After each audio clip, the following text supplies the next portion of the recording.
Welcome to Blizzard Fire. We hope this video helps fire up your solution. You'll start by verifying prerequisites and beginning the setup. Make sure your iPad is signed into the Apple ID you want to use, and two-factor authentication is enabled for that account. Once done, open Settings and tap your name at the top to enter Apple ID. This step connects the device to iCloud services. Without it, you can't enable Keychain. Now navigate to iCloud in the Apple ID menu, so you can find passwords and keychain options and proceed to the toggle.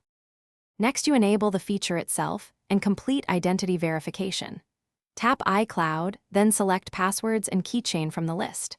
Flip the iCloud keychain switch to on.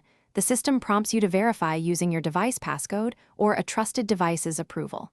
You might be asked to create an iCloud security code or use an existing one. This secures recovery.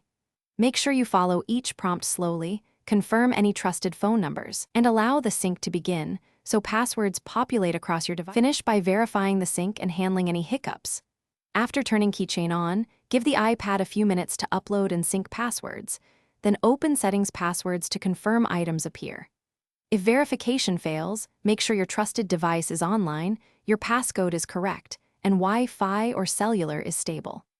As a last resort, reboot the iPad or sign out and back into the Apple ID. This resolves most persistent issues. One key troubleshooting tip: if approval codes don't arrive, check blocked SMS. Thanks for watching. If you found this helpful, don't forget to like and subscribe.